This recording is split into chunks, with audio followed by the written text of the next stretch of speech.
Hola mis queridos hermanos y amigos, qué bueno saludarles en esta hora. Les saludo en el nombre que es sobre todo nombre, en el nombre de Jesús de Nazaret. Poder compartir en estos momentos la gloriosa palabra de Dios.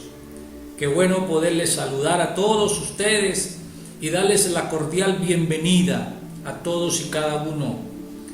Y en esta noche vamos a meditar en la palabra de Dios, más exactamente en la segunda epístola del apóstol San Juan. Como ustedes saben, hermanos, el apóstol Juan escribió 3 cartas y en la primera carta hace mucho énfasis en el amor. El apóstol Juan fue denominado el apóstol del amor.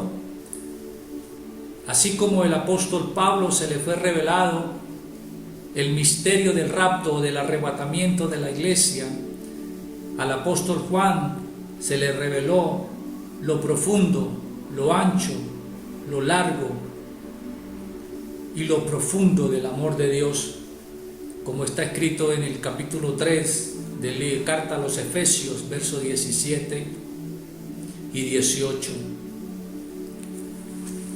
Cada una de estas cartas tienen un mensaje muy especial y un mensaje muy claro a la iglesia de la segunda carta del apóstol San Juan.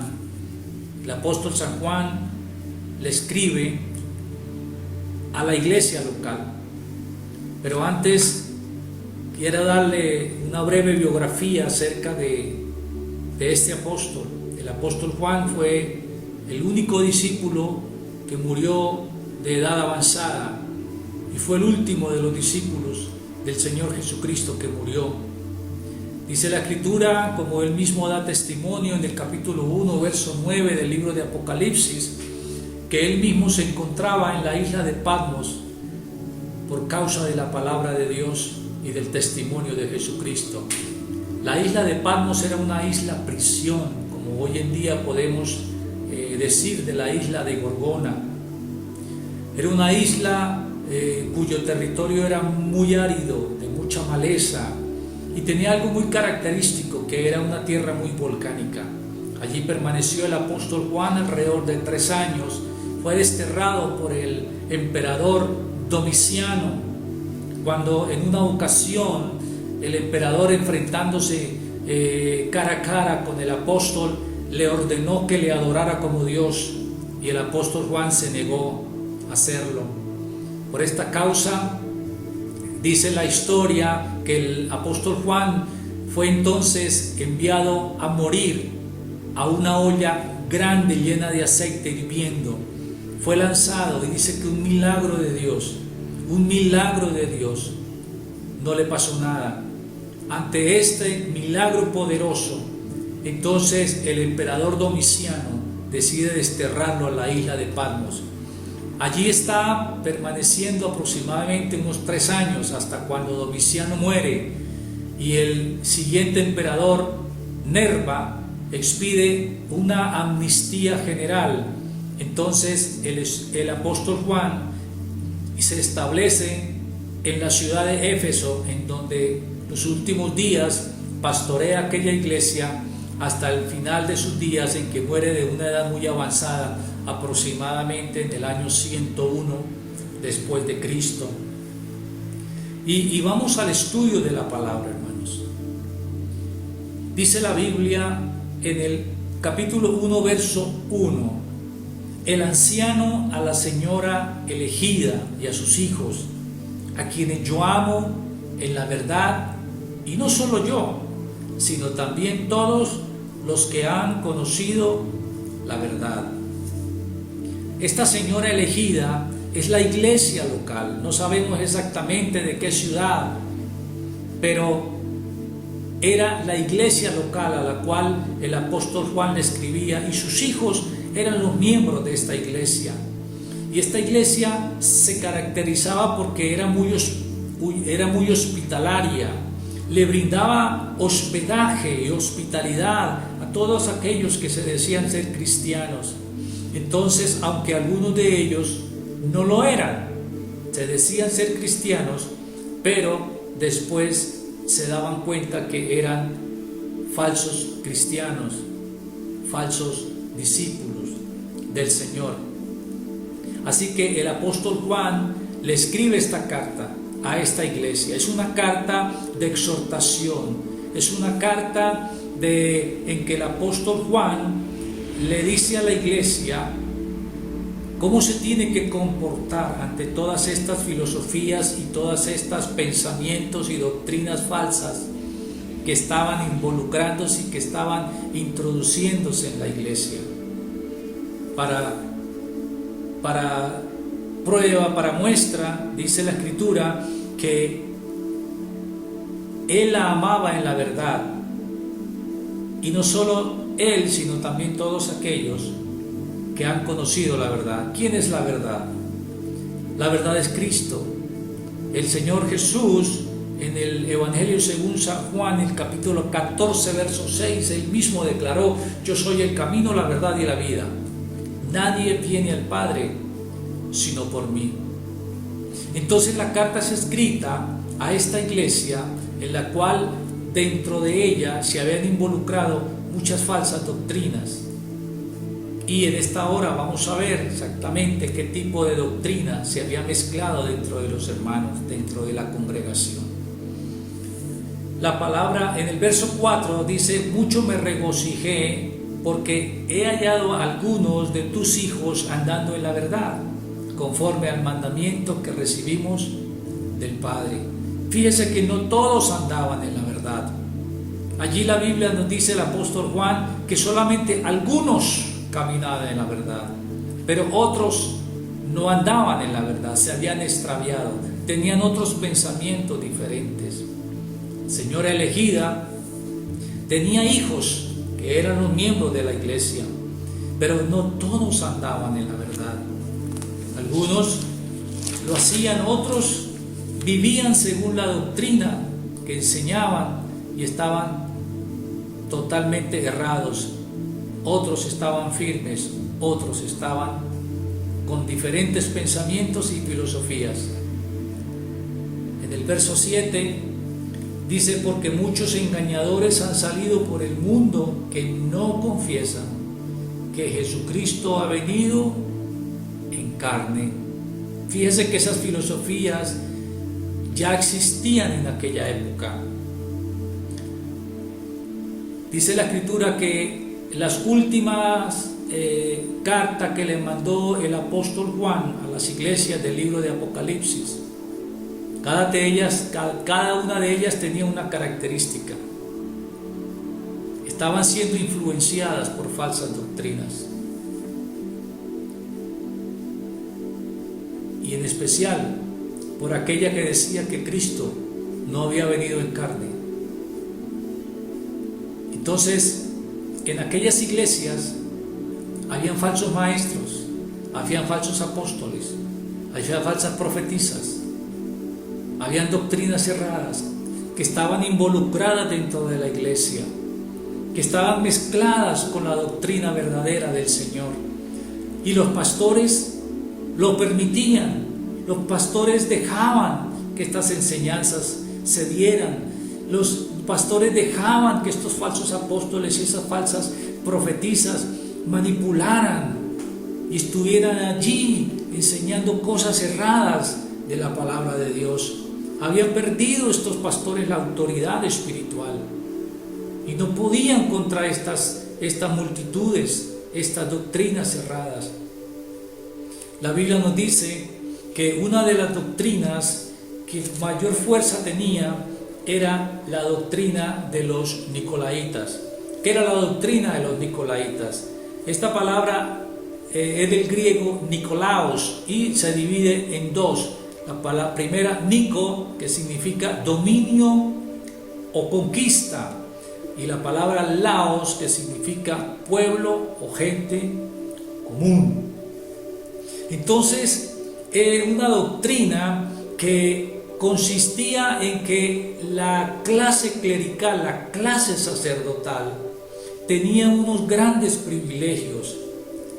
muy especiales y tenían muchísimo vínculo y muy fuerte con los emperadores, y al pueblo lo manipulaban, al pueblo lo dominaban, y de esa manera causaban división entre la congregación.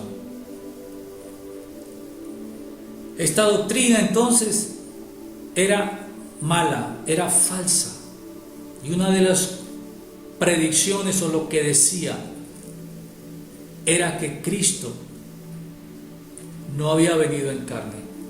Otra doctrina es la doctrina del gnosticismo, que dice que para poder llegar a la salvación se necesita conocer una deidad, divinidad, pero que eso solo se logra a través de la magia, de la astrología, del esoterismo, totalmente errados a lo que la palabra del Señor y los apóstoles del Señor establecieron como doctrina de la iglesia. Allí en Apocalipsis, en el capítulo 2, vemos estas doctrinas. Todas estas iglesias del libro de Apocalipsis, todas están ubicadas hoy en día en lo que es el país de Turquía, en el Asia Menor. Y mire lo que aparecía allí en la iglesia de Éfeso. En la iglesia de Éfeso había doctrina nicolaíta. Dice la Escritura que había también falsos apóstoles. En el verso 2. También nos dice en el verso 6 la doctrina de los nicolaítas. En el verso 14 encontramos en la iglesia de Pérgamo la doctrina de Balaam, que también era la doctrina falsa. En el verso 15 también tenían allí la doctrina de los nicolaítas. Fíjense que la doctrina de los nicolaítas estaba expandida por toda el Asia, por toda esa zona geográfica, y estaba influenciando muchísimo la doctrina de la iglesia. El verso 20 vemos que en la iglesia de Tiatira también había una mujer llamada Jezabel, que era falsa profetisa, que seducía a los siervos del Señor a fornicar y a comer de lo sacrificado a los ídolos. Pero ahí estaba dentro de la iglesia. En Apocalipsis capítulo 3, en la iglesia de Sardis, el verso 4, nos dice que habían personas que estaban andando en pecado. Que el verso 5, algunas tenían vestiduras blancas, otras no tenían las vestiduras manchadas. Nos dices que estaban andando en pecado, que no estaban andando en pureza, en santidad. También nos dice el verso 9 en la iglesia de Filadelfia. Había judíos que se decían ser judíos y no lo eran mentirosos. En el verso 15 y 16, en la iglesia de la Odisea, había una iglesia totalmente fría espiritualmente. No tenía comunión con Dios. Habían perdido totalmente la brújula. No andaban conforme a la verdad. Y por lo tanto el apóstol Juan, muy preocupado por la situación de la iglesia, entonces escribe esta carta. Y en el verso 8 dice: mirad por vosotros mismos, para que no perdáis el fruto de vuestro trabajo, sino que recibáis galardón completo. Y podemos entonces imaginar lo duro que fue para la iglesia de aquella época poder persistir en la doctrina sana y al mismo tiempo ser influenciado por la doctrina errada. Y entonces el apóstol Pablo exhorta a la iglesia a permanecer firme, a mantener fe e intacta la fe en el Señor, pues ya que muchos predicadores habían salido por el mundo enseñando doctrinas erradas, heréticas totalmente.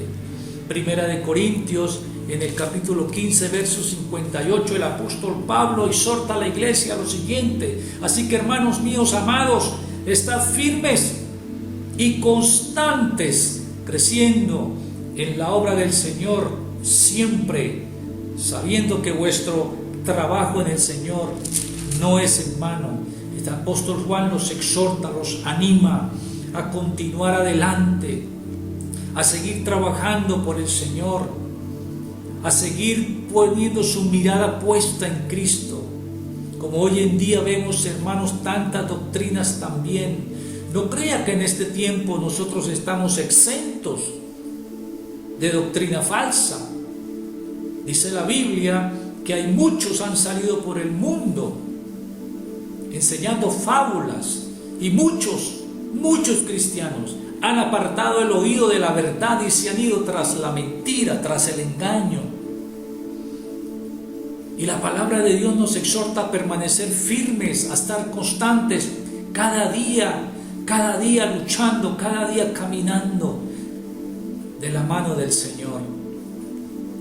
Porque la Biblia dice que hay un galardón. Por eso la Biblia, al final de cada una de las cartas enviadas en Apocalipsis, el Señor exhorta: sé fiel hasta la muerte, sé fiel hasta la muerte. Y es lo que nos dice la Biblia. Dice el apóstol Juan: hermanos, no pierdan el fruto de vuestro trabajo, sino estén firmes, porque recibirán un galardón completo. Nuestro galardón no está aquí en la tierra, nuestro galardón está en los cielos.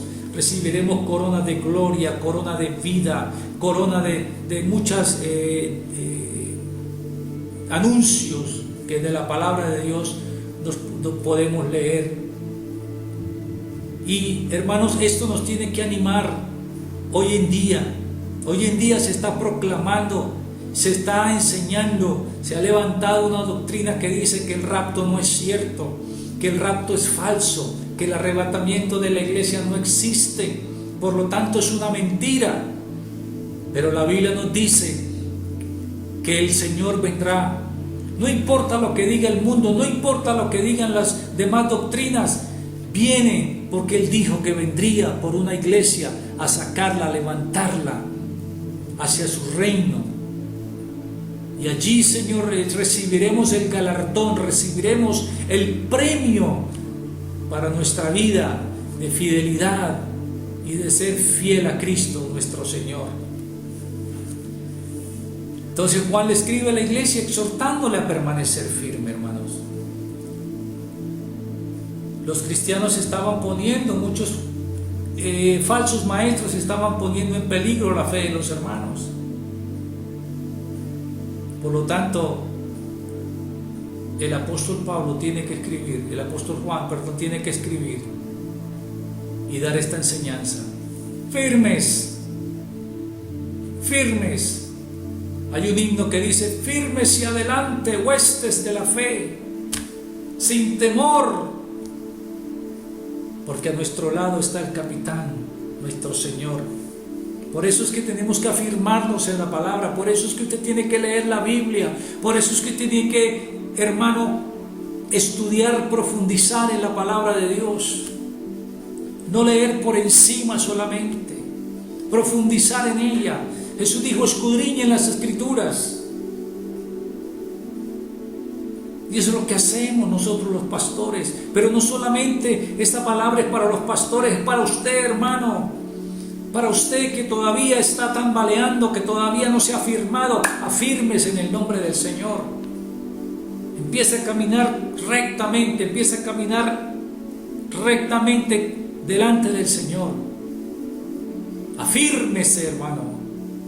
Afírmese. No sea inconstante, sino constante. Persevere, que a nuestro lado está el Señor. Él no nos dejará. Él dijo: no te dejaré ni te desampararé. El verso 9 dice, el verso 9 al 11: cualquiera que se extravía y no persevera en la doctrina de Cristo no tiene a Dios. El que persevera en la doctrina de Cristo, ese sí tiene al Padre y tiene al Hijo. Si alguno viene a vosotros y no trae esta doctrina, no le digáis bienvenido en casa, porque el que le dice bienvenido participa de sus malas obras. La palabra, hay que mirar dos palabras aquí muy importantes, que es la palabra extraviar y la palabra perseverar. La palabra extraviar es la palabra griega planao, que es también errar, engañar, descarriarse, andar errante. Y la palabra perseverar es permanecer fiel a Cristo, permanecer fiel al Señor. Entonces cualquiera que se extravía está engañado, está perdido, está descarriado, no anda conforme a la verdad. Y el que persevera, el que es fiel a Cristo, fiel a la doctrina de Cristo, ese sí tiene al Padre y tiene al Hijo.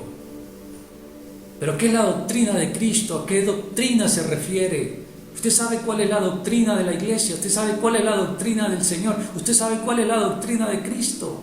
La doctrina de Cristo es el conjunto de enseñanzas espirituales o principios espirituales que existen en las Escrituras. Primera de Timoteo capítulo 3, verso 16. Aquí podemos ver en dónde se basa la doctrina cristiana. Nuestro fundamento, los principios y enseñanzas espirituales que la Biblia nos enseña. Es el fundamento de nuestra fe. Primera de Timoteo capítulo 3, verso 16 dice: e indiscutible y grande es este misterio de la piedad. Dios fue manifestado en carne, justificado en el Espíritu, visto de los ángeles, predicado a los gentiles, creído en el mundo y recibido arriba en gloria. Esa es nuestra doctrina, esa es nuestra fe, ese es nuestro fundamento, la doctrina de Cristo. Dios fue manifestado en carne. Sí, Él se despojó a sí mismo y descendió y se hizo carne entre nosotros, habitó, vivió entre nosotros. Tuvo sed, tuvo hambre, se angustió, se cansó, tuvo sed. Fue manifestado en carne, dejó su trono de gloria para venir a salvarnos, las ovejas perdidas que Él vino a buscar. De entre esas estaba yo, estabas tú, y fuiste recogido a misericordia. Fue manifestado en carne, vieron sus milagros, vieron su poder, su deidad. Dice también que fue justificado en el Espíritu. Sí, la Biblia dice que Él murió, pero también dice que resucitó, y resucitó al tercer día conforme a las Escrituras. Él resucitó de entre los muertos, su tumba está vacía. La tumba de las diferentes doctrinas, de los diferentes pensamientos y filosofías, como el budismo, el marxismo, como también la tripitraca de Buda, todos ellos están muertos. Pero el único que dijo, yo resucitaré al tercer día, fue Jesús. Él fue justificado en el Espíritu, levantado por el Espíritu de Dios, resucitado de los muertos con poder, dice la Biblia, por el Espíritu Santo. Fue visto de los ángeles, sí, cuando nacía en ese pesebre. Dice la Biblia que ángeles vinieron a anunciar a los pastores que estaban allí, y empezaron a anunciarles que el Salvador estaba naciendo en un pesebre, y empezaron a dar gloria a Dios en las alturas, paz a los hombres de buena voluntad en la tierra. Y aquellos pastores fueron y le adoraron como el Salvador, como el Mesías. Cuando terminó el Señor Jesús de su ayuno de 40 días allá en el desierto, la Biblia dice que ángeles le servían, visto de los ángeles, predicado a los gentiles. La Biblia dice que el Evangelio fue traído a nuestras vidas, predicado a los gentiles. Nosotros que no somos del pueblo de Israel, nosotros que no pertenecemos al pueblo de Israel, somos los gentiles a los cuales se nos predicó la palabra. Se le predicó la palabra a tu vida, a tu familia, a mí, a mi familia.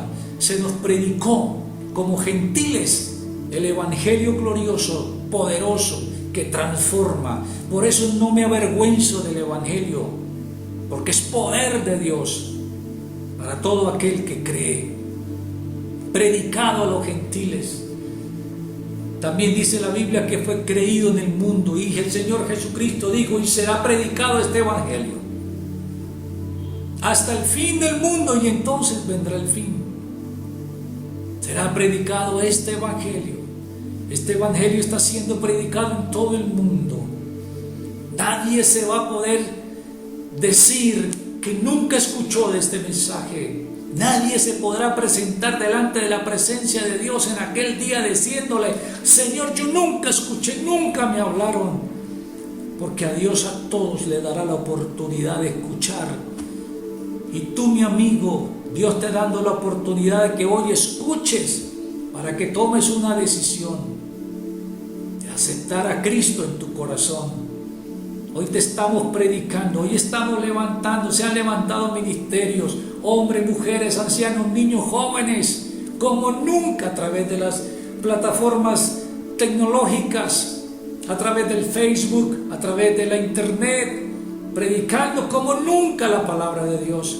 Si bien esta pandemia nos ha encerrado, ha cerrado iglesias, no nos ha permitido salir como normalmente lo hacíamos, pero ha habido una explosión evangelística, una explosión de avance del reino de los cielos, una explosión gloriosa, poderosa, en que la iglesia se levanta como las novia del Cordero, como la esposa del Cordero, a predicar. Pero también la iglesia del Señor dice: sí, ven Señor Jesús pronto.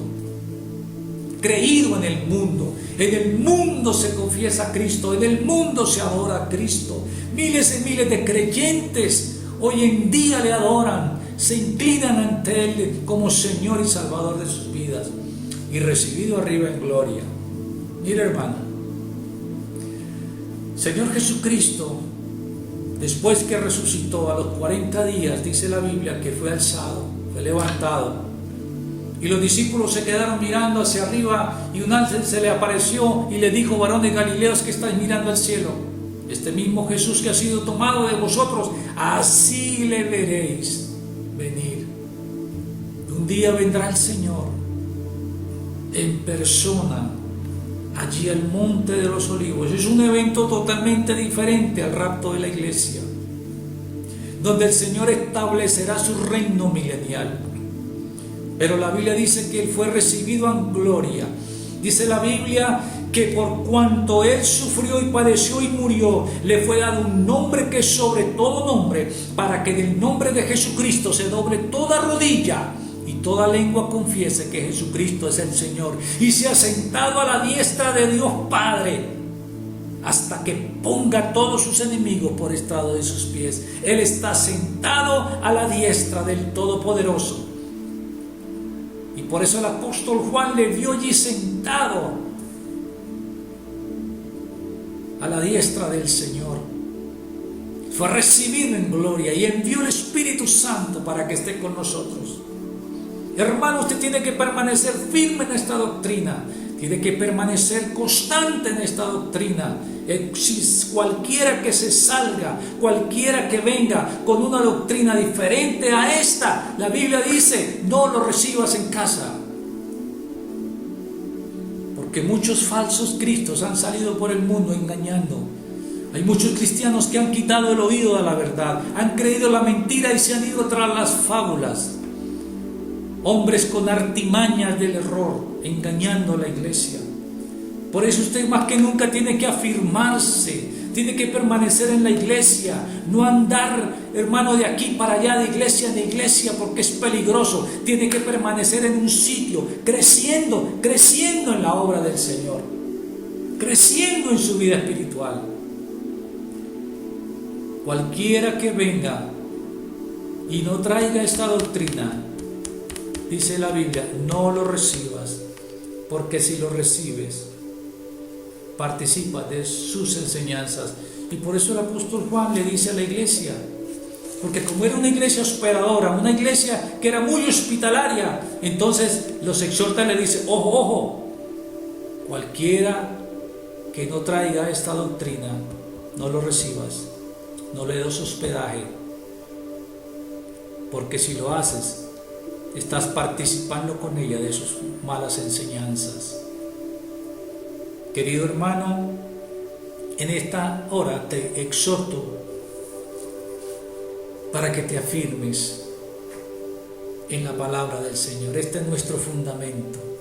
A ti, amigo querido, hoy te extiendo la invitación para que recibas a Cristo en tu corazón.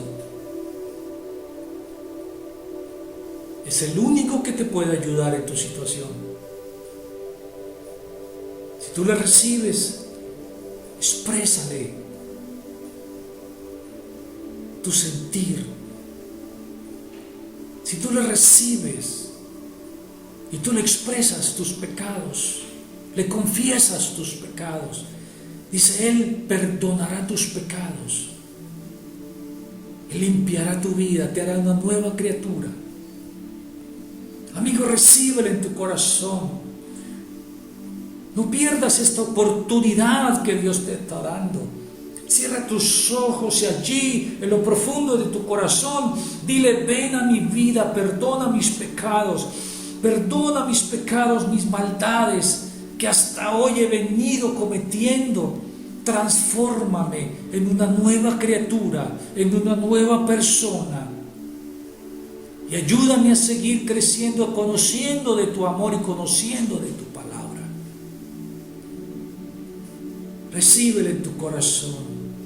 Hoy es día de salvación, dice el Señor. No lo dejes para mañana.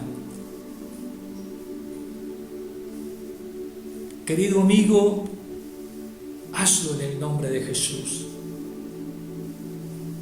Entrégale tu corazón, tu vida. A ti, amigo y querido hermano, fírmate. Afírmate, porque no sabemos el día ni la hora en que el Señor vendrá.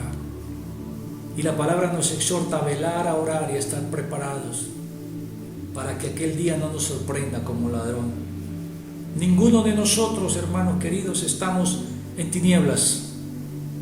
Somos hijos del día, somos hijos de la luz. Por lo tanto, ese día no nos puede sorprender como ladrón. Prepárate, sigue adelante. No importa las circunstancias, no importa lo que esté pasando. Dios ha prometido no dejarnos ni desampararnos. Y Él es fiel a su palabra y fiel a su promesa. Gracias, mis hermanos, por este tiempo. Damos gracias al Señor por esta oportunidad que nos da de meditar en su palabra. Que esta palabra haya sido de bendición, de edificación, consolación y exhortación a su vida. Hasta una nueva oportunidad que el Señor nos permita vernos. Bendiciones. Dios les bendiga.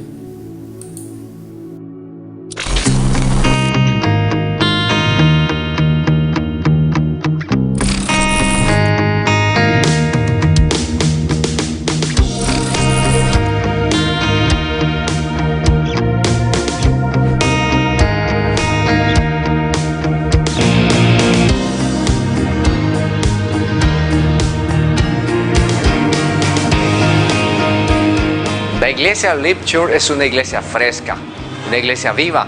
Live Church, iglesia viva o iglesia viviente. Así que esperamos que en este encuentro estés con nosotros aquí para vivir un tiempo especial, pues este es el lugar ideal para un encuentro con Dios. Nuestra iglesia tiene 4 pilares: la palabra, la oración, la intercesión y el ayuno. Tercero, la adoración. Y cuarto, la conexión, el alcance. Así que puedes unirte a nosotros en cualquiera de los ministerios que tenemos. Puedes encontrarnos en las redes sociales como @LiveChurchInt. Allí estamos todos: YouTube, Facebook, Instagram. Puedes vivir también los servicios online, en vivo. Así que estamos siempre dispuestos y muy cerca de ti. En cualquier parte del mundo donde te encuentres, estaremos orando por ti. Nuestra casa está ubicada en la Ciudadela Real de Minas. Para alcanzar toda esta ciudadela, estamos construyendo un edificio para 1000 personas, donde tú estás invitado, donde tú eres parte de ello. Así que únete, ven a nosotros. Estamos ubicados en Bucaramanga, la ciudad de Dios, en Colombia. Y estamos dispuestos siempre a servirte. Encontrarás un lugar y una familia para ti. Espero verte pronto y darte un abrazo personalmente. Bienvenido.